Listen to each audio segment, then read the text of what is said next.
and you press the gas pedal, it's going to turn on this time portion here too. And you let go. Holy sh! Good day everybody, this is Vic from V-Drive bringing it to you. 2026 Cadillac Lyriq V, the all-wheel drive version and the fastest Cadillac money can buy. This vehicle will go 0 to 100 in 3.3 seconds, and let me tell you, this is so much fun to drive and there are tons of features that you will love to buy this vehicle. Brand new, this vehicle you can have as it is for $95,000 in Canada right now, and there are so many different packages where you can have a different wheel packages, the carbon fiber package and all those other things. But I'm going to give you a quick walk around and the drive so you can see exactly what you're getting before you actually make a purchase. First of all, you have these beautiful looking LED lights all around the vehicle, as you can see right there. These are your daytime running lights, and at the nighttime these lights turns on as well.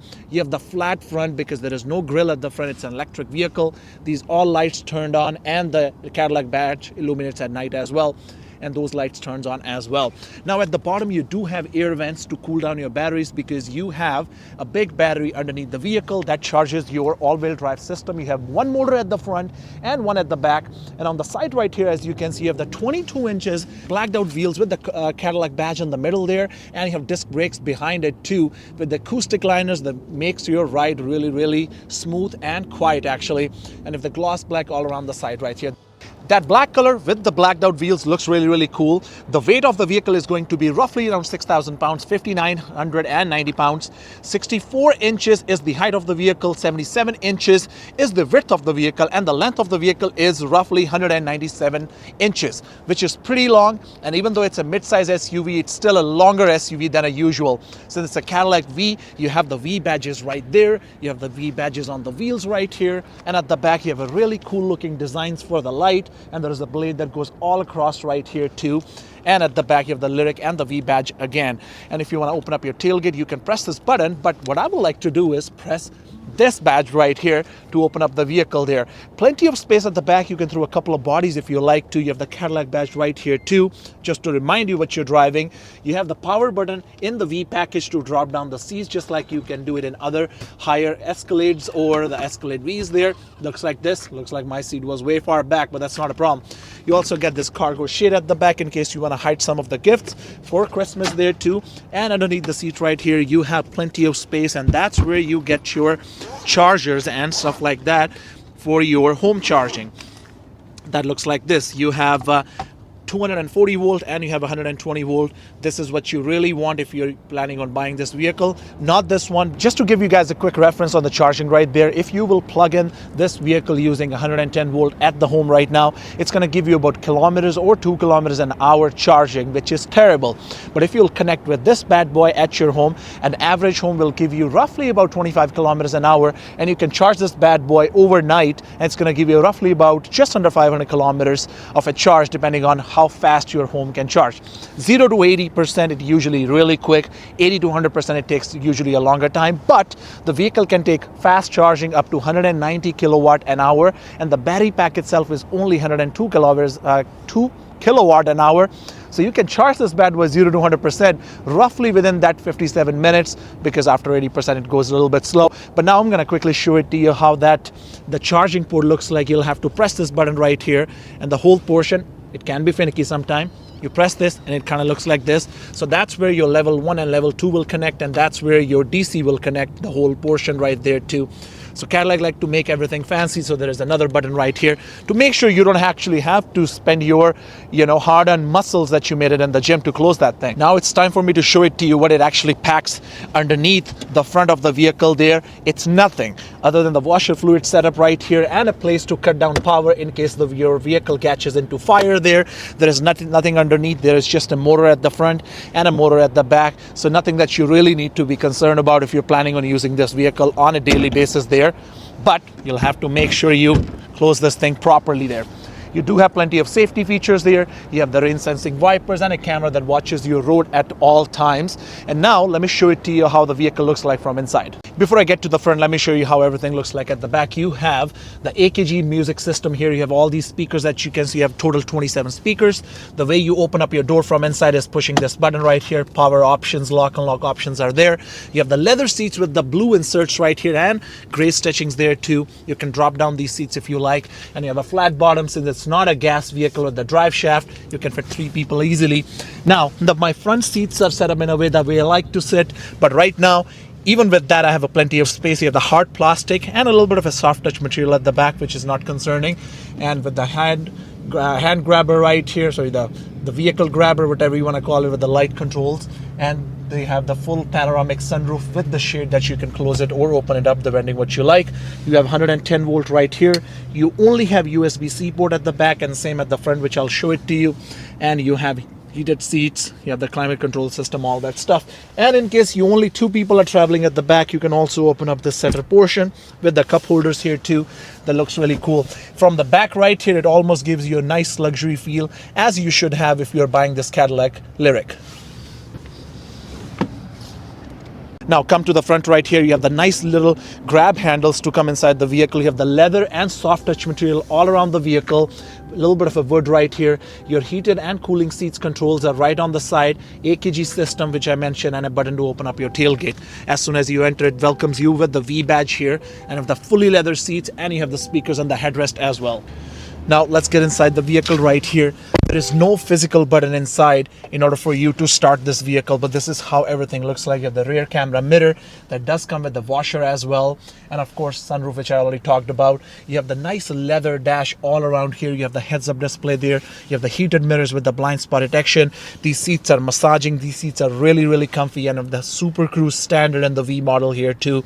You have the heads-up display controls that you can control right from this side, and you have the full touchscreen with the Apple CarPlay and Android Auto. Now, not all the Lyriq or the GM vehicles of this age will have the Apple CarPlay and Android Auto. Lyriq is one of them that still have it, but anything Optic, Vestique, or even the Escalade IQ won't have the Apple CarPlay and Android Auto, which is pretty crazy to me in my opinion. And if you'll press this button right here, you have some space that opens up. In this case, you can throw some change if you like.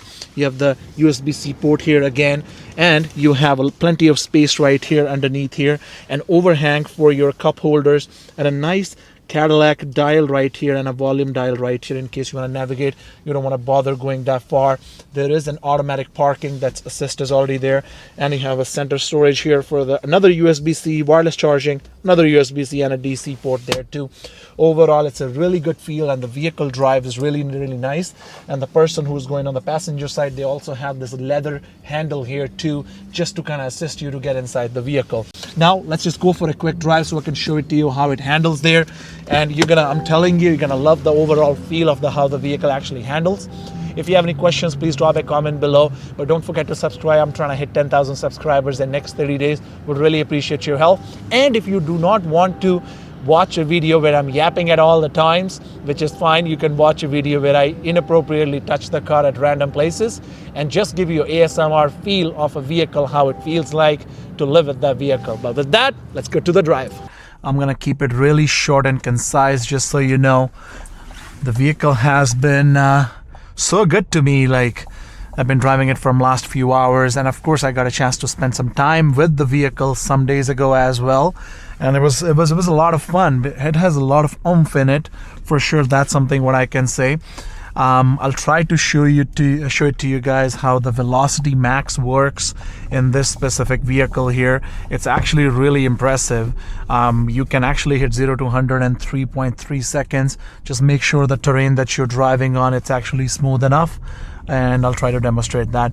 So first thing first, the comfort in this vehicle is really good. Like, the seats are really good, as you can expect from a luxury vehicle, even though it's an SUV there. You don't hear any unwanted noise around the vehicle. You have the mics all around the vehicle for your noise cancellation. That's something would come in handy here. I'll try to accelerate here for you guys real quick, show it to you. Oh my god. Okay, so that's not even the fun part yet. I'm gonna try to engage the Velocity Max mode right here now. So all you have to do is, when you're sitting down here, press this V button, and it's gonna ask you to turn on the competitive mode. Make sure you do that. And when you do that, it's going to turn off all the sensors. You press the brake hard and you press the gas pedal. It's going to turn on this time portion here too. And you let go. Holy sh! Sorry for my language there, but the vehicle is impressive. It's really impressive. Whew! That was fun. That was a lot of fun. Whew! But for some reason, it's not able to record the proper time, but that's okay. Let me try to take a quick U-turn for you guys and see how it is.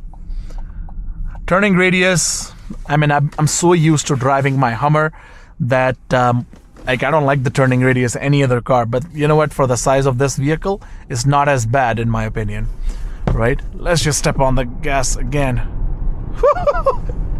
It just goes pure acceleration with the 615 horsepower and 650 torque within the velocity max mode. If you will try this thing more than a couple of times, you will have some sort of a headache while doing that, and I would recommend not to do it more than a few times.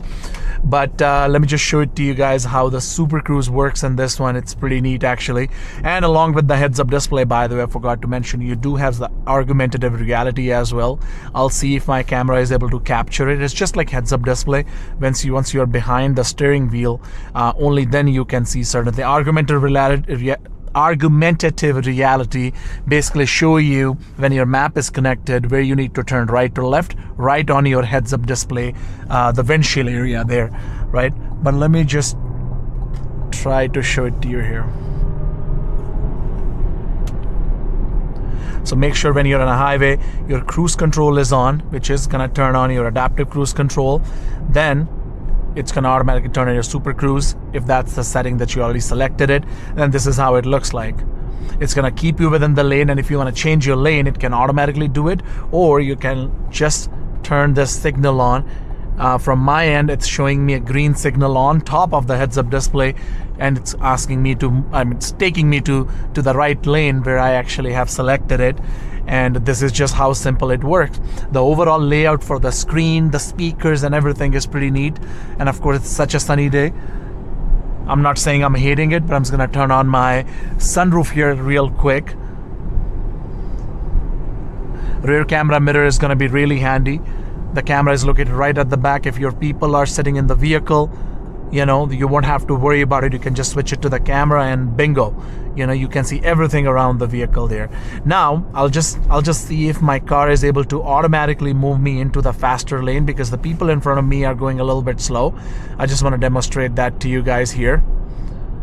It usually do that when the car in front of you is slow, and it hasn't done it. Maybe, oh, it's doing it right now. As soon as it's automatically doing it, vibrate your seat on the left or right side, whichever side it's asking you to, you know, automatically maneuver it. And there you go. It's going to place you right in the lane. And when it automatically does that, it turns off the signals by itself as well. It's just a comfort feature. Look at this thing. I'm going on a wavy road. It automatically doing this. Now, the quick thing, like my conclusion of the video is, you know, is this something you should buy it? You know, as like a Lyriq V, you know, do you really need that extra 100 and 120 horsepower and torque? You know, it can totally be answered by you. It's a sporty vehicle. If you like a little bit of a sporty drive every single day, this is a great one, right? It's gonna give you similar amount of body weight and similar features, all that kind of stuff there. If you're a normal person who don't really even care about extra power and you would like to stick to a little bit of a lower price point of view, in that case, I would recommend just staying away from it, because why spend more money if you don't really need to? If you have extra money, you can actually donate it to me. I'd be happy to take that. But jokes apart, with that, I am done. Thank you so much for watching this video. I'll really appreciate if you can subscribe to the channel before on the way out, and I can't wait to see you in the next video. Make sure you check out our other videos. I have reviewed Escalade IQ, and I will review an Optic and Vistique and all these other vehicles that Cadillac has to offer. But with that, I'm done. You have yourself a wonderful day. Thank you.